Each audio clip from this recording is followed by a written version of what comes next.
ಪ್ರೀತಿಯ ವಿದ್ಯಾರ್ಥಿಗಳೇ ಹಾಗೂ ಆತ್ಮೀಯ ಯೂಟ್ಯೂಬ್ ಚಾನಲ್ ವೀಕ್ಷಕರೇ, ತಮಗೆಲ್ಲರಿಗೂ ನಮಸ್ಕಾರಗಳು. 10ನೇ ತರಗತಿ ಗಣಿತ ವಿಷಯಕ್ಕೆ ಸಂಬಂಧಪಟ್ಟಂತೆ ಪ್ರಾಜೆಕ್ಟ್ ವರ್ಕಲ್ಲಿ ಚಟುವಟಿಕೆ 3 ಇವತ್ತಿನ ವಿಡಿಯೋದಲ್ಲಿ ತಿಳಿಯೋಣ. ವಿದ್ಯಾರ್ಥಿಗಳೇ, ಚಟುವಟಿಕೆ 3 ಸಮಾಂತರ ಶ್ರೇಣಿಗಳು ಪಾಠದ ಮೇಲೆ ರಚನೆಯಾಗಿದೆ. ಇವತ್ತಿನ ಒಂದು ವಿಡಿಯೋ ನಿಮಗೆ ಇಷ್ಟವಾದರೆ ಪ್ಲೀಸ್ ಲೈಕ್ ಮಾಡಿ, ಶೇರ್ ಮಾಡಿ ಹಾಗೂ ಸಬ್ಸ್ಕ್ರೈಬ್ ಮಾಡೋದನ್ನು ಮರಿಬೇಡಿ ಅಂತ ಹೇಳ್ತಾ ಇವತ್ತಿನ ಒಂದು ಕಲಿಕಾಂಶವನ್ನು ಪ್ರಾರಂಭಿಸೋಣ.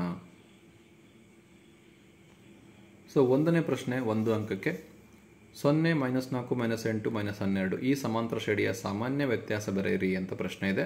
1 ಅಂಕದ ಪ್ರಶ್ನೆ. ಇದಕ್ಕೆ ಉತ್ತರ -4 ಆಗಿದೆ. ಇನ್ನು ಎರಡನೇ ಪ್ರಶ್ನೆ ಬರೋಣ. ಎರಡನೇ ಪ್ರಶ್ನೆಯೂ 1 ಅಂಕದ ಪ್ರಶ್ನೆ. ಒಂದು ಸಮಾಂತರ ಶ್ರೇಣಿಯ ಎನ್ನನೇ ಪದ an = 4n + 5 ಆದರೆ ಆ ಶ್ರೇಣಿಯ 5ನೇ ಪದವನ್ನು ಕಂಡುಹಿಡಿಯಿರಿ ಅಂತ ಇದೆ. ಇದು 1 ಅಂಕದ ಪ್ರಶ್ನೆ. ಉತ್ತರ 5ನೇ ಪದ 25 ಆಗಿದೆ.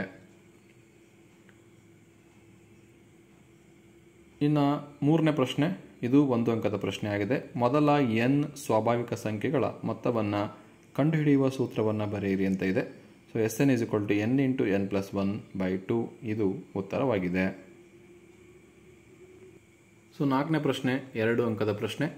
5, 9, 13 ಈ ಸಮಾಂತರ ಶ್ರೇಣಿಯ 21ನೇ ಪದವನ್ನು ಸೂತ್ರವನ್ನು ಉಪಯೋಗಿಸಿ ಕಂಡುಹಿಡಿಯಿರಿ. ಉತ್ತರ 5, 9, 13 21ನೇ ಪದವನ್ನು ಕಂಡುಹಿಡಿಯಬೇಕು. an = a + n - 1 × d ಫಾರ್ಮುಲಾವನ್ನು ಹಾಕಿ ಬಳಸಿದಾಗ ನಮಗೆ 21ನೇ ಪದ 85 ಆಗುತ್ತದೆ. ವಿದ್ಯಾರ್ಥಿಗಳೇ, ಎಕ್ಸಾಮಲ್ಲಿಯೂ ಸಹ ಮೇನ್ ಎಕ್ಸಾಮಲ್ಲಿ ಇದೇ ರೀತಿ ಪ್ರಶ್ನೆಗಳು ಬರುತ್ತೆ.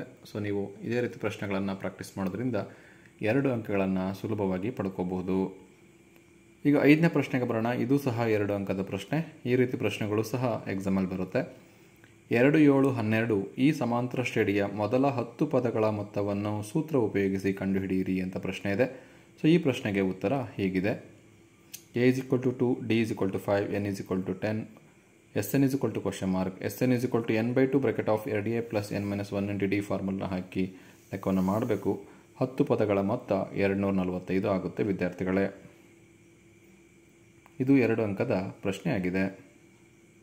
6ನೇ ಪ್ರಶ್ನೆ 4 ಅಂಕಕ್ಕಿದೆ. ಅಪ್ಲೈಡ್ ಕ್ವಶನ್ ಇದು. ಎಕ್ಸಾಮಲ್ಲಿ ಕೇಳ್ತಾರೆ ಅಪ್ಲೈಡ್ ಕ್ವಶನ್ಸನ್ನು. 4 ಮಾರ್ಕ್ಸಿಗೆ 1 ಕ್ವಶನ್ ಇರುತ್ತೆ. ಒಂದು ಸಮಾಂತರ ಶ್ರೇಣಿಯ 11ನೇ ಮತ್ತು 8ನೇ ಪದಗಳ ಅನುಪಾತ 3:2 ಆಗಿದೆ. ಈ ಶ್ರೇಣಿಯ ಮೊದಲ 5 ಪದಗಳ ಮೊತ್ತ ಮತ್ತು ಮೊದಲ 21 ಪದಗಳ ಮೊತ್ತಗಳ ಅನುಪಾತವನ್ನು ಕಂಡುಹಿಡಿಯಿರಿ ಅಂತ ಪ್ರಶ್ನೆ ಇದೆ. ಇದು 4 ಅಂಕದ ಪ್ರಶ್ನೆ.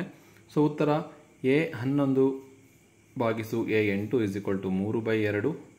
a11 ಅಂದರೆ a + 10d / a + 7d. a8 ಅಂದರೆ that is equal to 3/2. Cross multiplication ಮಾಡಿದಾಗ a = -d ಬರುತ್ತೆ. ನೆಕ್ಸ್ಟು S5 / S21 ಫಾರ್ಮುಲಾ ಹಾಕಿ ಮಾಡಿದಾಗ ನಮಗೆ S5 / S21 ಎಷ್ಟು ಬರುತ್ತಪ್ಪ ಅಂದರೆ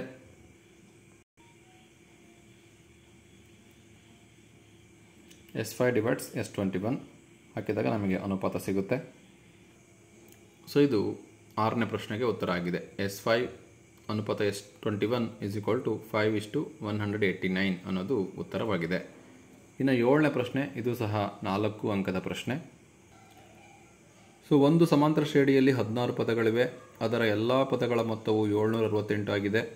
ಶ್ರೇಣಿಯ ಕೊನೆಯ ಪದವು 93 ಆದರೆ ಆ ಸಮಾಂತರ ಶ್ರೇಣಿಯನ್ನು ಕಂಡುಹಿಡಿಯಿರಿ ಹಾಗೂ ಈ ಶ್ರೇಣಿಯ ಎಲ್ಲ ಪದಗಳ ಮೊತ್ತವು ಮೊದಲ 16 ಬೆಸ ಸ್ವಾಭಾವಿಕ ಸಂಖ್ಯೆಗಳ ಮೊತ್ತದ 3ರಷ್ಟಕ್ಕೆ ಸಮವಾಗಿರುತ್ತವೆ ಎಂದು ಸೂತ್ರ ಉಪಯೋಗಿಸಿ ತೋರಿಸಿ ಅಂತ ಪ್ರಶ್ನೆ ಇದೆ.